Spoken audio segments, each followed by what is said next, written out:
हरे जय जय राम कृष्ण हरे। बोला पुंडलिक हरी विठ्ठल श्री ज्ञानदेव तुकाराम। पंढरीनाथ भगवान की जय। संत सद्गुरु गणेशनाथ महाराज की जय। आज यहाँ पे संत सद्गुरु गणेशनाथ महाराज जी के 10वें अभंग पे प्रवचन कर रहा हूँ। इसमें उन्होंने एकनिष्ठ भाव कितना जरूरी है जब हमें कुछ बात करनी होती है जिंदगी में, उसके लिए उसका स्वरूप बताते हैं। मानवाची छाया नको आम्हावरी, झाला आत्मा तरी करू काय, सकल देव एक ऐसा माझा भाव, झालासी तू देव करू काय, मुंगी आणि गज असती बरोबरी, झालासी तू थोरी करू काय, जनाची या संगे काय फळ आहे, पडला ह्या देह करू काय, गणेशनाथ म्हणे गुरुनाथ तू माय, समदृष्टि पाहे सर्वावरी। यहाँ पे संत गणेशनाथ महाराज जी हमें एकनिष्ठ भाव का स्वरूप बताते हुए कहते हैं कि मानवाची छाया नको अम्मावरी। इस दुनिया में एक हमें बात बताई जाती है जब हम इस परमात्मा प्राप्ति के मार्ग पे चलने लगते हैं, ये परमेश्वर चराठाई रहता है, तो फिर जो सामने वाला इंसान है उसके अंदर भी परमेश्वर है, जो कोई छोटे छोटे प्राणी है उनके अंदर भी परमेश्वर रहता है। तो अगर ऐसा हमारा माइंड हम डिवाइड करेंगे, खुदा मतलब एक निष्ठ भाव हमारे आत्मा के ऊपर रखने की जगह या किसी एक वस्तु के ऊपर भाव रखने की जगह हम ऐसे हमारे लक्ष्य को डिवाइड करेंगे तो हम उस परमात्मा प्राप्ति तक नहीं पहुंच पाएंगे। इसका एक एग्जाम्पल है, जब हम बोरवेल्स लेने स्टार्ट करते हैं तो बोरवेल हम तब तक लेते हैं जब तक वो धरती से पानी बाहर नहीं आए। हम ऐसा नहीं करते कि 10 फीट का बोर यहाँ पे 10 फीट का यहाँ पे, ऐसा नहीं करते। एक ही जगह हम वो ले नीचे उस मशीन को डालते हैं तभी वो पानी बाहर आता है। वैसा ही माना भगवान हर जगह है, हर किसी के अंतकरण में है, परंतु अभी हम साधक है, हम उस साध्य को मिले नहीं है। जब हम शिखर के ऊपर जाके नीचे धरती देखेंगे तो हमें सब धरती ऐसा ये दिखेगा। पर अगर जब हम उस धरती के ऊपर रहते, नीचे रहते, हम शिखर पे नहीं है नीचे है, तब हम बहुत इंडिविजुअल है, हम बहुत छोटे हैं, हमें वहां तक का जर्नी करना है। तो यही डिफरेंस है। वहां जाने के बाद हम कह सकते हैं कि वो सभी के अंदर परमात्मा वसता है, पर अभी हम वहां तक गए नहीं है। तो इसलिए डायरेक्ट हम गौतम बुद्ध के जैसे आसन में बैठ के साधना नहीं कर सकते। उसलिए पहले हमें क्या करना है, स्टार्टिंग स्टेज में जैसे गौतम बुद्ध ने भी शादी किया, उनको भी बच्चा था, उनके भी दिल में कहीं ना कहीं उस पत्नी के प्रति, उस बच्चे के प्रति प्यार था। तो हमें उस जर्नी से गुजरना है।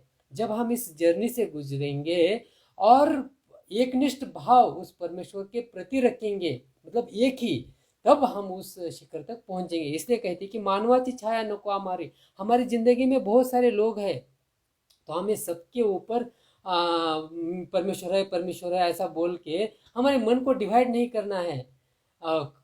जब कोई आला की बंदगी करनी होती है तो निकल पड़े आला की बंदगी करने, जो उस धर्म के आचार बाद में कहीं तो दिल में लगता है कि आज हिंदू का कुछ तो फेस्टिवल है, चलो हिंदू की जैसा बनेंगे, आज क्रिश्चियन का कुछ फेस्टिवल है, चलो क्रिश्चियन। तो ऐसा अगर हम खुद को डिवाइड करके रखेंगे, माना सभी का गोल एक ही है, पर अगर हम खुद को डिवाइड करेंगे तो हमारा उद्धार नहीं है। इसलिए हमारा एक भाव कहीं तो एक स्थिर रहना है। इसलिए कृष्ण परमात्मा में अर्जुन को कहता है कि तू तेरे स्वधर्म पर चल, तू खुद को कंफ्यूज मत कर कि उसका धर्म क्या है, इसका धर्म क्या है, वो क्या करेगा, ये क्या करेगा, उनका छोड़ उनके ऊपर, तू तेरा धर्म पे चल।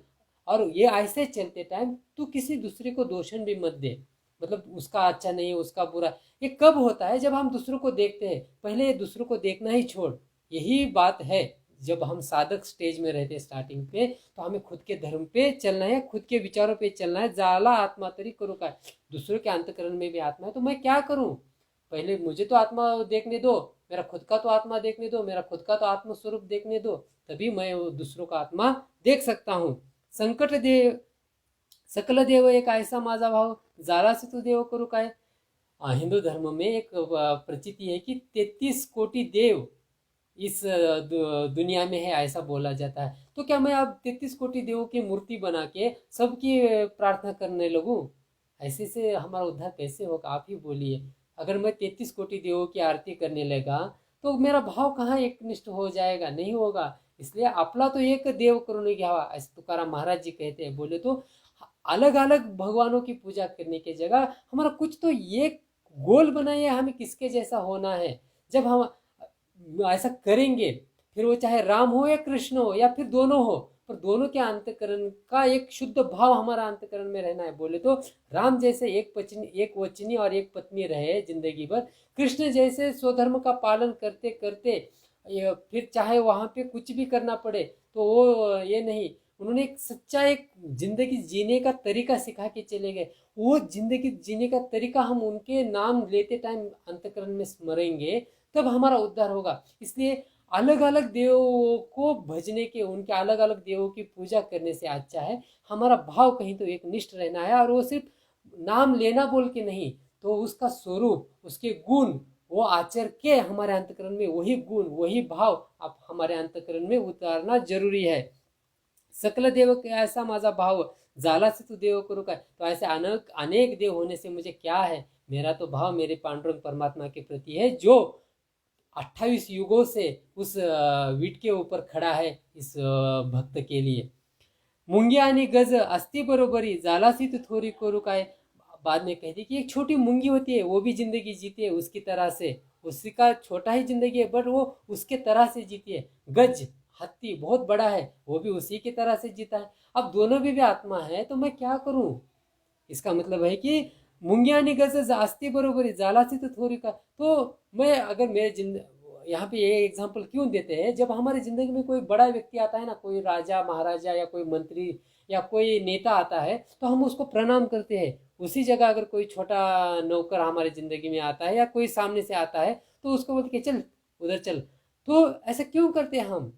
उसके पद के ऊपर देखकर ऐसा मत कीजिए। क्योंकि यहाँ पे क्या कहते हैं, क्या हमें खुद का एक स्वरूप बनाना है, खुद का एक आइडेंटिटी बनाना है। फिर चाहे वो सामने से कोई मंत्री आए या चाहे सामने से कोई नौकर आए, दोनों के प्रति एक ही भाव रहना है। जब ऐसा हमारा एक ही भाव रहेगा तभी हमारा उद्धार है। इसलिए वो कहते कि चाहे वो छोटी चींटी हो, चाहे वो छोटी चींटी हो या बड़ा सा हाथी हो, दोनों के प्रति एक ही भाव रहना है कि, और एक निष्ठ भाव हमारा रहना है। जालासी तू थोर करू काय, जनाची या संगे काय फळ आहे, पडला हा देह करू काय। आगे कहते हैं कि ये दुनिया है, जनाची या संगे काय फल है, इस दुनिया के प्रति मेरा भाव रखिए, मुझे क्या मिलेगा? जब तक मैं जिंदा हूँ तब तक मैं पूरा उनके लिए पूरा काम करूंगा। जब से मेरा काम करने के लिए देह समर्थ नहीं होगा, जब मैं वृद्ध बन जाऊंगा, तब इनमें से कितने लोग मेरे पास आके मुझे पूछेंगे आप कैसे हो, या मेरी देखभाल करेंगे। ये कभी तो हमें सोचना है। सो इसलिए हमारा कर्तव्य कर्म करते टाइम उनके लिए तो करना है, बट वो मुझे कुछ आएंगे, मेरे लिए कुछ करेंगे, ये भाव रख के करेंगे तो हमें दुख होगा। इसलिए निष्प्रह भाव से अनासक्त होके उनके लिए कर्म करिए। इसलिए कहते कि जनाच्या संगे काय फळ है। तो ऐसे जन में अटक के मैं उनके लिए कुछ तो कर रहा हूँ, मैं कर रहा हूँ, मैं कर रहा हूँ, ऐसा गर्व ताटा मत मेरा ये कीजिए। वो सब बातें छोड़ दीजिए, वो भगवान मुझसे करवा रहा है ऐसा समझ के वो कीजिए। और ऐसा जब हम करेंगे तो अंत काल में वही भगवान हमारे सहायक होएगा, हमें उस वर्धपन के काल में हमारा साथी बन के हमारे साथ रहेगा। पडला हा देह करू काय, अरे मनुष्य देह में हूं ना मैं, तो इसके अनेक प्रकार के विकार है। तो उस विकार रूप हम जिंदगी जीते, तो पहले हमें धीरे धीरे धीरे ये एक विकार हमारी जिंदगी से कम करने को प्रयत्न करना है। और देह ही है पर इसको विदेह करना है, मतलब देह में रहते हुए भी हमें कहीं तो परमात्मा का स्वरूप देखना है। ऐसा जब हम करेंगे तब वो एक हम परमेश्वर के बहुत निकट आएंगे। गणेशनाथ मने गुरुनाथ तू माए, समदृष्टि पाहे सर्वावरी। और ये ज्ञान मेरे गुरुनाथ ने दिया, वो कैसा है? तो एक माँ के समान है, जो मेरे ऊपर अखंड प्रेम की छाया धरा हुआ है। और ऐसे गुरुनाथ की कृपा से ये ज्ञान प्राप्त हुआ और समदृष्टि पाए, तो ऐसा मेरा समभाव हो गया। कब हो गया? जब उस शिखर पे गया। जैसे वो शिखर पे गया और नीचे देखने लगा तो सारी दुनिया एक जैसी दिखने लगी। पर जब तक हम उस दुनिया में, तब तक हमारा भाव एकनिष्ठ रहना है। ऐसा यह संदेश, ऐसा उपदेश यहाँ पे संत सद्गुरु गणेशनाथ महाराज जी हमें करते हैं। गणेशनाथ गणेशनाथ गणेशनाथ गणेशनाथ गणेशनाथ गणेशनाथ गणेशनाथ गणेशनाथ। बोला पुंडलिक वरदे हरी विठ्ठल श्री ज्ञानदेव तुकाराम। पंढरीनाथ भगवान की जय। संत सद्गुरु गणेशनाथ महाराज की जय।